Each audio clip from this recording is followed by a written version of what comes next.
खुलुमबाय लोगोफोर बयखौबो बे सानजौफु समाव शनिबार साननि बे सानजौफु समाव बयखौबो बरायबाय मानो होनब्ला दिनै जों सानैया फैनायनि जाहोनानो जाबाय जों जोबोद दुखुनांथावसो सावरायनो फैदों नोंथांमोननि गेजेराव मानो होनब्ला जोंनि खाथिनिनो एबा जोंनि गामिजों सुजाबना थानाय बोरि कसारि गामिमोन ना बरगांसापुरि गामिनि सासे हिन्जावसा सैयद मोनदाम स्कुलाव फरायनाय बे गथ'आ दिनै गोब्राब बेमारावहा गावनि देहाखौ माने जुजिनानै दङ बेनि थाखायसो नोंथांमोननि खाथियाव जों फैदों बे गथ'नि थाखाय फंनैसो सावरायनो मानो होनब्ला बिसोरनि न'खरा गोबां आंखालाव हाजिरा मावनानै जायाबानो मोनजाया नाथाय सासे हिन्जावसा गथ'नि महरखौ नायनानैसो जोङो बे भिडिअखौ लाबोदों आरो बिसोर बिथांमोननि न'खरनिफ्राय बिमा बिफाया जोंखौ रिक्वेस्ट खालामदों नोंथांमोना अननानै जोंखौ हेल्प खालाम थाखा फैसा होआब्लाबो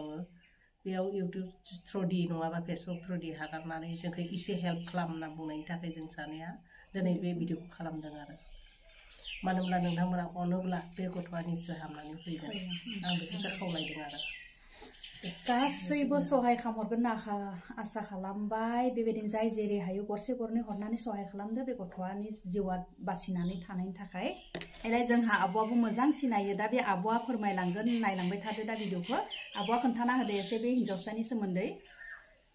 खुलुमबाय बयखौबो मानो होनब्ला दिनै आं बे स्कुलावनो आंनि फिसाजोआ फरायो नालाय आं थांबाय थाना नुदों नुनानै गथ'खौ आंबो जोबोद दुखु मोनदों बिसोरनि न'खरा हालोदा जोबोद गाज्रि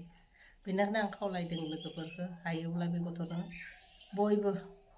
गरसे गरनै होनानै हेल्प खालामदों मानो होनबा गथ'खौ दिनै जों मिथिना मोन्दों केन्सारावहासो गोलैदों होननानै मानो होनब्ला सोबबो खहाय खालामलायबानो गथ'नि जिउआ थांनानै फैगोन होननानै आं आसा फारियो आरो मानो होनब्ला सासे हिन्जावसा गथ'नि जिउआ जिबायदि गोलैना दङ नुब्ला बयबो दुखु नांगोन मानो होनबा स्क्रिनाव आङो गथ'नि फट'खौ होखागोन आरो बिसोरनि बिमा बिफाया गथ'जोंनो दिनै दोनहैयो मानो होनबा न'खराव रावबो गैया फिसाला सासे आरो फिसाजो सासे उन्दै बेनि थाखाय बिसोरनि न'आ हाजिरा गैयाबानो माने न'आ सोलिलाङा आरो लोगोफ्रा अननानै हेल्प खालामलायदो आरो बेखौ एसे हेल्प खालामदो नोंथांमोननिफ्राय जों नांगौ बायदिबो बियाखै एसे गरसे गरनैल' आरो जाय जि हायो अननानै आं बेखौनो खावलायदों मानो होनब्ला गुबुन हारिया बेबायदिनो फेसबुक थ्रुदि इउटुब थ्रुदिनो 1-2 फैसा मोननानै गोबां मानसिखौ बेमार हामनाय नुदों मानो होनब्ला जोंनि हारियाबो सहाय खालामलायबा मानो हामा जानो हामगोन बेनिखायसो आङो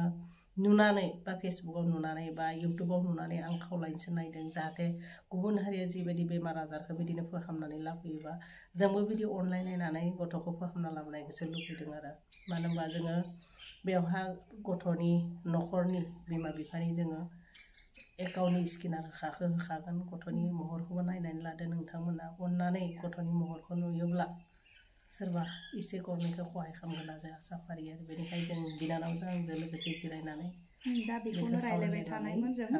आरो बिमा बिफाया गोबां रिक्वेस्ट खालामहरदों होनो थाखाय बेनि थाखायनो दा बे आंनि इउटुब चेनेलनि गेजेरजोंनो आं हगारनाय जाबाय गासैबो नायनानै जाय जेरै हायो सहाय खालामहरदों बिराद माने न'खरनि हालोदा मोजां नङा बिमायाबो बेबायदिनो हाजिरा मावो बयलार बिदि दाननानै फानो बिफायाबो हाजिरा मावाब्लानो बोथिसेबो मोनजाया नै ओरैबायदि दुखु दा फिसाजो सासेया नै दिनै क्लास 7आव फरायबाय थादोंमोन शहीद मुनिराम एकाडेमियाव जोंहा बे फरायसालिया जोंनि सरकारि मिडियामावनो फरायदोंमोन फरायनायाव मोजां हिन्जावसा गथ'आ ओमफ्राय दा बेबायदि हठात बिनि बेरामा मादि जाखो हमस्लाबनो हायासै दा केन्सार बेराम होननानै हमनो हादों दा गुवाहाटीयाव दङ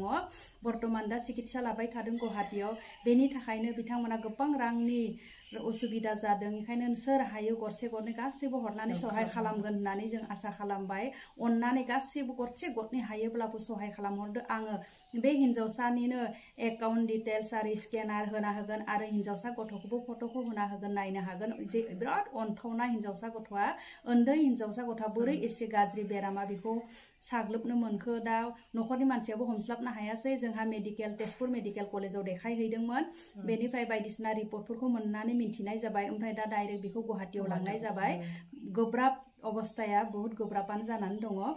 बेनिखायनो जाय हायो गथ'खौ बासायनो थाखाय एसे सहाय खालामगोन होननानै आसा खालामबाय आरो आं स्केनारखौ होखाना होगोन बेनि गेजेरजोंनो नोंथांमोना हायोब्ला अननानै जायबाबो गरसे गरनै हरनो हागोन आरो बे गथ'खौ जोङो मोजां खालामनो सेस्था खालामनांगोन आरो गासैबो अनलायलायनानै भिडिअखौ नायनानै सबबो शेयार खालामलायदो आरो भिडिअखौ शेयार खालामलायदो गरसे गरनै हरनो हायाब्लाबो भिडिअखौ शेयार खालामना होदो बेनि गेजेरजोंनो सोरबा गरसे गरनै हरनो हागौ जायनो नुयो भिडिअखौ शेयार खालामदो बे गथ'खौ अननानै बे गथ'आ जोंनि बरगां सापरिनिनो बरगां सहिद मनिराम एकाडेमियाव फरायो जोंनि नसुंनि जोंनि खाथिनिनो गासैबो सिनायग्राफोराबो सहाय खालामहरदो आरो सिनायोबाबो सिनायाबाबो गावनि हारि गावनि फिसा होननानै साननानै गासैबो सहाय खालामगोन होनना जोङो आसा खालामबाय बेनि गेजेरजों जोङो बे भिडिअखौ दोनथ'नाय जाबाय लोगोफोर उन्दै क्लास 7 आव फरायबाय थानाय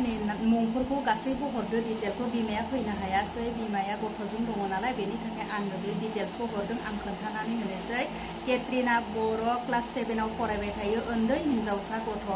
सहिद मनिराम एकाडेमि फरायसालियाव फरायो गासैबो मिन्थिखागौ जों खाथि खालानिफ्रा सहिद मनिराम एकाडेमियाव फरायनाय बरगां सापरि गामियाबो बरगां सापरिनि हिनजावसाया पिन नाम्बार 784149 आरो बरसला जोंनिया बरसला पन्सायता बरसला समस्तिमोन